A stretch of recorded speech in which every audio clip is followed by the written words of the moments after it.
ও দেশটা তোমার বাপের নাকি করছো ছালা কলা, কিছু বললেই ধরছো চেপে জনগণের গলা। যার কারণে আমি কখনো বাড়িতে মানে থাকতে পারি নাই। একটা গান গাওয়ার কারণে বাড়িতে থাকতে পারেন? হ্যাঁ, এইখান থেকে ওইখানে, ওইখান থেকে এখানে, কখন কোথায় ছিলাম আমি নিজেও জানি না। দেশটা তোমার বাবার নাকি করছো ছলা কলা, এই গানটা আসলে কার এবং এই গানটা প্রথম কে গেয়েছিলেন? তুমুল জনপ্রিয় হয় গানটির পেছনের কথা জানবো। আমার সঙ্গে রয়েছেন সেই গানের আসল শিল্পী। আমরা জানতে চাই এই গানটার পেছনের কথা কি ছিল, প্রথম যখন হাতে পেয়েছিলেন তখন কি ভেবেছিলেন এবং ওই সময় তো পরিস্থিতি কঠিন ছিল। গানটি মূলত 2022 সালে লেখা হয়েছিল, যখন প্রথম আন্দোলন শুরু হয়। তো তখন এই গানটি লেখা হয়েছিল এবং লিখেছেন আমাদের গুরু ইথুন বাবু এবং সুরও কালেক্টেড। গানটি যখন লেখা হয় তখন আমরা সবাই আন্দোলনের মধ্য দিয়ে যাচ্ছিলাম, আর স্বৈরাচার সরকারের পতনের জন্য আর কি আমাদের এই মূলত এই গানটা করা, এবং আমরা এই গানটি নিয়ে অনেক আন্দোলন করেছি অল বাংলাদেশ।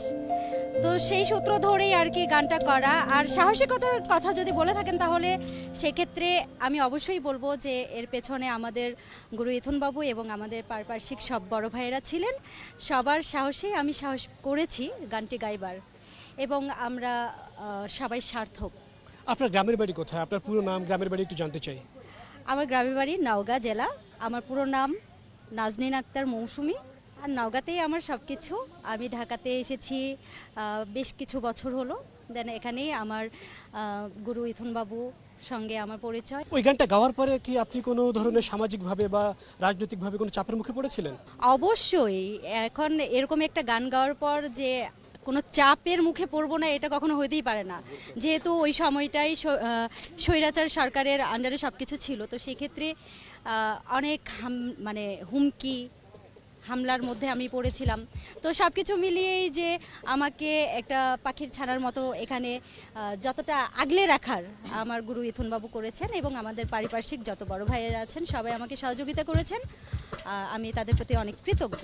আপনি বলছিলেন যে পাখির ছানার মতো আপনি এখান থেকে সেখানে ঘুরে বেড়াচ্ছিলেন, এক কথায় পালিয়ে বেড়াচ্ছিলেন।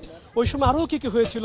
আপনার পারিবারিকভাবে মা বাবা কত টেনশনে ছিলেন, সেই দিনগুলোর কথা একটু জানতে চাই। আমার বাবা মা অনেক টেনশনে ছিল, এবং আমার বাবা যেখানে যায় সেখানে বাবাকে জিজ্ঞাসা করে, যারা চেনে আর কি, জিজ্ঞাসা করে যে মেয়ে এত বড় গান করলো, মেয়ে কোথায় আছে, বিভিন্ন মানে ইনফরমেশন নেওয়ার চেষ্টা করেছে। তো সেক্ষেত্রে আমি বাবাকে বলেছিলাম, বাবা আপনি একটু সাবধানে থাকবেন, কাউকে কোনো কিছু বলার দরকার নাই, আর কখনো ভয় পাবেন না। তো তারাও আমাকে অনেক সাহস জুগিয়েছিলেন যে আমি যেন কখনো ভয় না পাই, ভয় পেয়ে পিছিয়ে না যেন যাই। যেহেতু আমরা দেশের জন্য কাজ করছি, দেশকে ভালোবেসে, দলকে ভালোবেসে, সব কিছু মিলিয়ে একটা ভালোবাসা কাজ করেছিল বিধায় আমরা এতটা সাহস পেয়েছি। ও